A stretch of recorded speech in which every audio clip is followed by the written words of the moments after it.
Fresh Morning. Fresh Morning.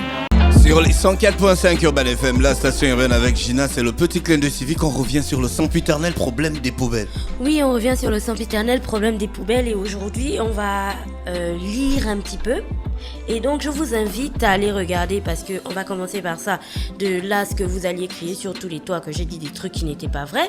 Alors, devant moi, j'ai le journal officiel de la République gabonaise du 25 février 2019 et c'est un spécial donc pour le Parlement. Il correspondra à la loi numéro 047 de 2018 du 30 janvier 2019 déterminant les ressources et les charges de l'État pour l'année 2019 et pour la présidence de la République, c'est le décret numéro 006/PR du 30 janvier 2019 portant promulgation de la loi numéro 047/2018 déterminant les ressources et les charges de l'État pour l'année 2019. Donc en gros, ce que je vais vous lire aujourd'hui, c'est la loi des finances 2019. La loi des finances qui, comme je l'ai dit, si c'est disponible dans le journal officiel, n'importe quel Gabonais peut se lever et puis aller se prendre le journal. C'est ça, non, d'après, voilà, vous pouvez aller au journal officiel et puis vous dites que vous voulez la loi des finances 2019 et vous allez avoir ça. Donc je ne suis pas du tout en train de lire un document confidentiel, c'est libre d'accès. Pour tout le monde. Donc en lisant la loi des finances 2019, tu te souviens, quand le ministre Billy Binze était passé ici, il avait dit dans la loi des finances pour la culture et tout, il avait 0 francs pour l'organisation d'événements. C'est cette même loi des finances là. Et donc dans cette partie, avant qu'on arrive à chaque ministère, ce que l'État prévoit, enfin les ressources financières dont chaque ministère sera doté au cours de l'année 2019, avant cette partie, il y a toujours beaucoup de petits textes en haut là. Et c'est les petits textes là qui sont intéressants. Et donc, je vous emmène tout de suite donc, au chapitre 6. Au chapitre 6 et au point D. Le point D du chapitre 6, donc, c'est en page 6, c'est en page 6 du journal officiel que je venais de présenter en intro pour si vous voulez la référence. La partie D, donc, qui est intitulée « Contribution pour les ordures ménagères » dit ceci. Ouvrez bien vos oreilles. Article 13. Il est institué une taxe pour le ramassage des ordures ménagères, le balayage des rues et le curage des caniveaux dénommée contribution pour les ordures ménagères. Donc la COM. Article 14. La contribution pour les ordures ménagères est due sur les consommations d'électricité en République gabonaise. Nous y reviendrons. Article 15. Sont redevables à la contribution pour les ordures ménagères toute personne physique ou morale disposant d'un contrat d'abonnement d'électricité. Article 16. Le fait générateur et l'éligibilité de la taxe sont constitués par le paiement de la facture d'électricité. Article 17. La contribution est calculée sur le montant hors taxe de la facture. Article 18. Le taux de la taxe est fixé à 7%. Article 19. Les opérations d'assiette, le contrôle et de recouvrement relèvent de la compétence exclusive de la Direction générale des impôts et les distributeurs donc d'électricité sont chargés de collecter la taxe et de mettre à la disposition de la Direction générale des impôts tout document permettant de retracer la consommation d'électricité pour la détermination des bases d'imposition. Et puis, on va poursuivre donc à l'article 20. Les distributeurs d'électricité sont chargés de collecter la taxe et d'en reverser le produit à la caisse du receveur des impôts territorialement compétent au plus tard le 20 de chaque mois. Le montant ainsi reversé correspond au prélèvement opéré sur les consommations du mois précédent. Le paiement est accompagné d'une déclaration établie en double exemplaire sur un imprimé fourni par l'administration et la déclaration doit notamment indiquer la période des consommations, le volume et le prix des consommations et le montant de la contribution due. Il nous reste 2 articles et on va commencer à expliquer. Article 21, donc, les dispositions du Code général des impôts relatives aux obligations des redevables au recouvrement, au contrôle, aux sanctions et au contentieux de la TVA sont applicables à la contribution pour les ordures ménagères. Et puis à l'article 22, le produit de la présente taxe fait l'objet d'une affectation au ramassage des ordures ménagères, au balayage des rues et au curage des caniveaux. La recette générée par cette taxe ne peut être compensée par des créances des redevables de l'État. Voilà donc ce qui est contenu dans la loi des finances 2019. Certains articles, certains journaux avaient déjà commencé à en parler. Je pense qu'on était passé très vite dessus. Je pense qu'en janvier 2019, le site Gabon Review avait déjà fait un article intitulé « Gabon, bientôt une taxe pour les ordures ménagères ». Et puis bien sûr, c'était passé un petit peu limite, on ne s'était pas véritablement arrêté dessus pour essayer de comprendre ce que c'était. Et puis ben voilà, on a désormais la loi des finances sur laquelle on s'appuie. Donc en français facile, si on a envie de rendre ça beaucoup plus fluide, beaucoup plus clair pour tout le monde, on va vous expliquer ça tranquillement. Alors l'État a décidé, et si c'est dans la loi des finances 2019, ça va être applicable bientôt. On est en juin, donc peut-être juillet ou août, ils vont nous dire que voilà, ça rentre en application. Donc l'État a décidé que désormais, vous et moi, citoyens gabonais, donc vous avez un compteur électrique, d'électricité et ainsi de suite, bah vous paierez donc en plus de votre facture d'électricité, vous paierez 7% du montant de votre facture d'électricité hors taxe, et cet argent supplémentaire là sera appelé la contribution pour les ordures ménagères. Et donc cette contribution pour les ordures ménagères va servir pour le ramassage des ordures ménagères, pour le balayage des rues et pour le curage des caniveaux. C'est intéressant tout ça, mais comme vous le savez en intro, dès que j'ai dit que je parlais des ordures, d'abord j'ai dit ouais, mais ce sempiternel problème des ordures, tu reviens encore là-dessus. Parce que oui, c'est ça, c'est le sempiternel problème des ordures. On a plus d'interrogations, plus de questions par rapport à cette contribution pour les ordures ménagères là qu'autre chose. Et on a besoin de comprendre concrètement comment on en est arrivé là. Premièrement, le curage des caniveaux, le balayage des rues et puis le ramassage des ordures. Avant que cette loi-là ne rentre, avant que cette contribution ne rentre en compte, ça se faisait déjà. Ça se faisait sur quelle base? Ça se faisait sur la base des impôts que nous, vous et moi, nous payons tous les jours. En tant que citoyen gabonais, tu payes un truc, tu payes des taxes à gauche, tu payes des taxes à droite. C'est ce qui est pris en fait pour rentrer dans la réalisation de ce genre de choses. C'est-à-dire ramasser les ordures, balayer les rues, curer les caniveaux et puis surtout boucher les nids de poules. On a déjà en fait des taxes qui prévoient de payer ça. Bon, après, on s'est levé et on a dit que bon, à présent, on avait besoin d'une taxe, d'une contribution pour les ordures ménagères. Du coup, j'ai des questions. Premièrement, cette contribution pour les ordures ménagères est adossée à la facture d'électricité. Quel est le lien entre mon paiement d'électricité et ma production d'ordures? Il faut qu'on m'explique. Ils vont certainement te dire que ouais, mais c'est parce que lorsque quelqu'un a un compteur EDAN et puis tu peux facilement le retrouver et puis payer. Mais ça n'a aucun lien. Et je vais vous dire pourquoi ça n'a aucun lien. Je vais prendre un exemple d'une fille. Voilà, si je dis encore d'affaires, je vais dire non. Je vous prends l'exemple d'une fille, elle s'appelle Gina, on va dire. Je vis dans un petit appartement et puis comme je ne supporte pas la chaleur, j'ai 4 splits. J'ai un grand frigo, j'ai une télévision, j'adore les gadgets. Donc j'ai plein de trucs qui font en sorte que je consomme beaucoup d'électricité. Mais à côté de ça, je vis toute seule.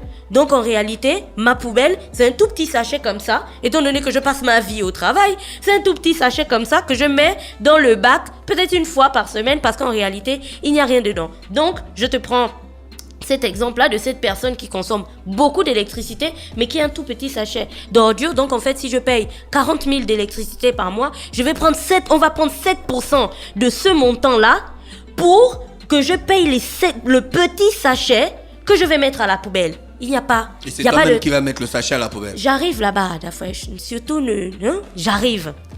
Il n'y a pas d'équilibre. Il n'y a pas de sens, à mon sens.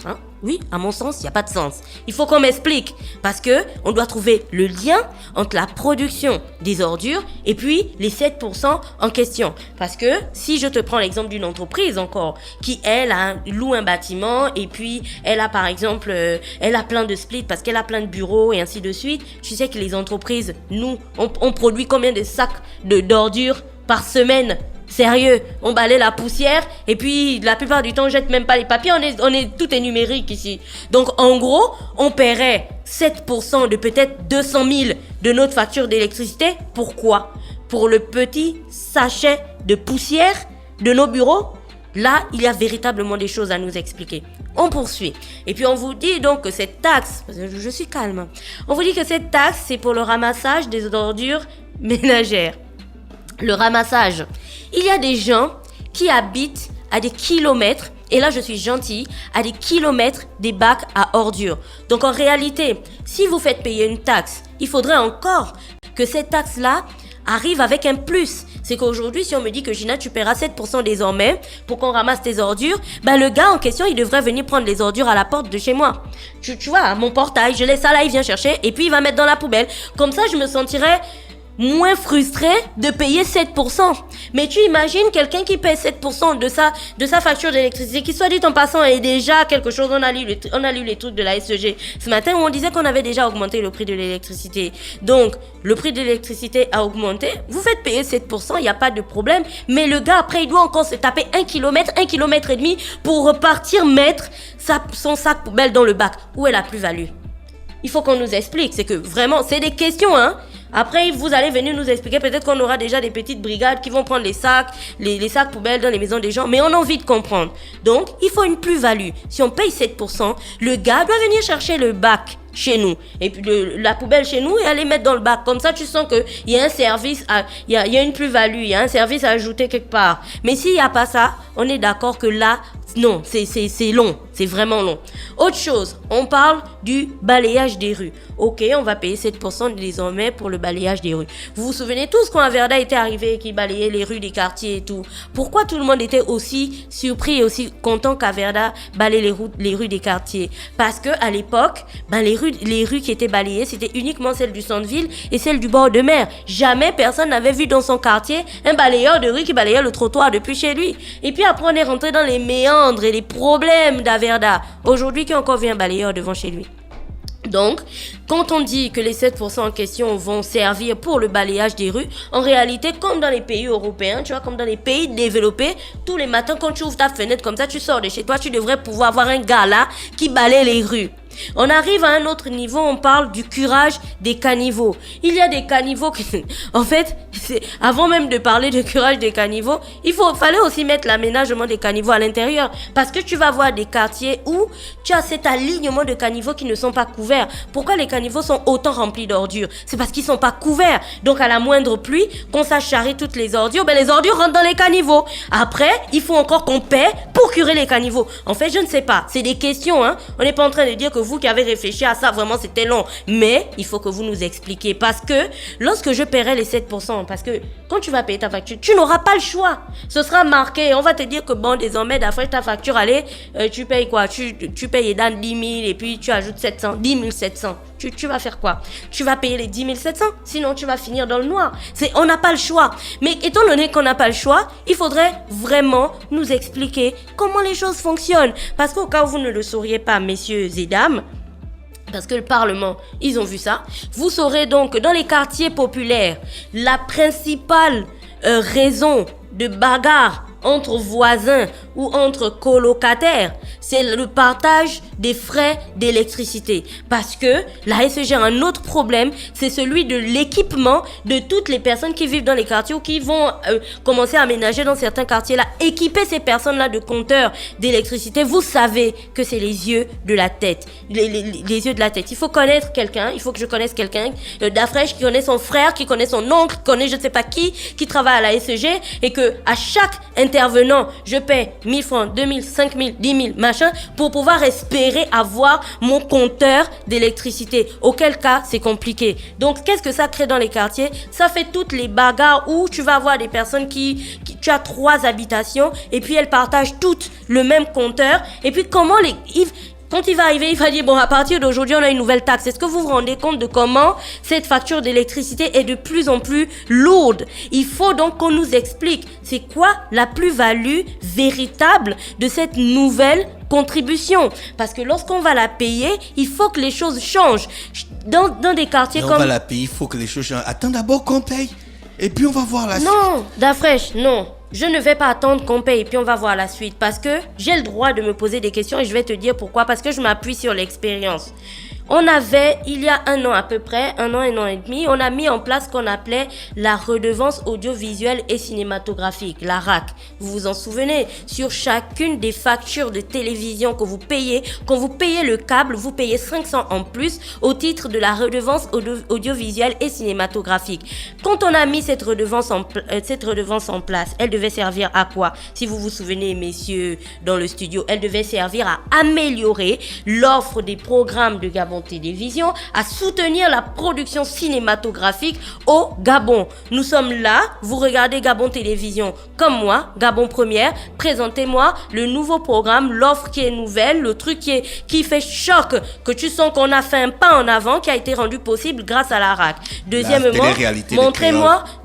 montrez-moi quel est le film qui est sorti, qui a été réalisé grâce à l'apport de la RAC. Je ne dis pas que la RAC en question et tout ça, on a juste besoin de savoir, c'est que chaque fois qu'on paye 500, il faut qu'on nous dise, tu vois, c'est comme la SEG, ils font leur point.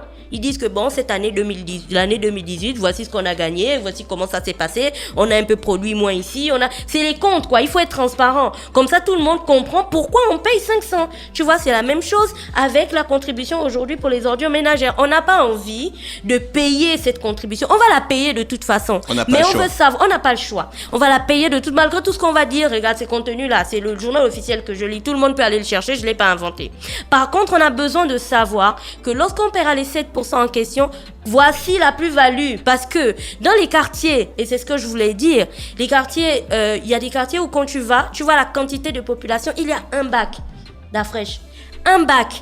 Au carrefour Damas, pas loin de Monégram, il y a un bac. Est-ce que vous imaginez toutes les maisons qu'il y a autour? C'est que un bac, il se remplit en combien de temps? Résultat des courses, tu as ces piles d'ordures qui sont un petit peu partout dans Libreville, qu'on ramasse à quoi? À la pelleteuse. Et qu'est-ce que la pelleteuse fait? Mais ça creuse encore des trous, donc ça dégrade encore la route. Et tout ça, c'est des sujets que l'on avait déjà abordés ici. Donc, normalement, on va faire simple. Je te fais une proposition. On est le 5 juin 2019. Le 5 juin 2020, on fait un état des lieux des poubelles de Libreville.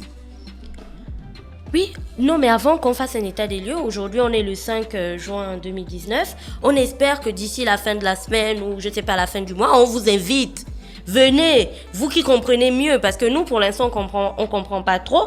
Il faut venir nous expliquer que bon, désormais, les 7% en question, parce que pour vous, ça peut sembler banal, hein. Il y a des gens qui vivent dans des maisons, la maison, ils paient pas, l'eau, ils paient pas, l'électricité, ils paient pas, parce que c'est genre, tu vois, les fonctionnaires, les militaires, les policiers, tout ça, eux, bon, voilà, ils ne paient pas. Mais il y a véritablement des gens, non seulement l'habitation coûte cher, tu loues une maison, elle coûte 200 000, tu payes des frais d'électricité chaque mois, ça coûte 50 000. Tu payes l'eau, on va dire quoi, ça te fait 5 000. Après, on te rajoute des taxes, tu payes la télé et on te rajoute 500. Et puis, tu payes encore 7% sur les frais pour qu'on puisse enlever la poubelle qu'on n'enlève même pas de chez toi. Tu marches encore 2 km ou 1 km pour aller mettre la poubelle. Ou même si tu marches pas longtemps, il n'y a pas de bac. Donc, tu jettes toujours comme si on était genre dans la jungle parce qu'il n'y a qu'un seul bac et ainsi de suite. Non. On veut comprendre. C'est pour ça que aujourd'hui on pose des questions et c'est contenu dans le journal officiel de la République gabonaise. Ça, c'est notre entendement de cette contribution. On a beaucoup de questions. Pourquoi elle est adossée? Premièrement, pourquoi elle est adossée à la facture d'électricité?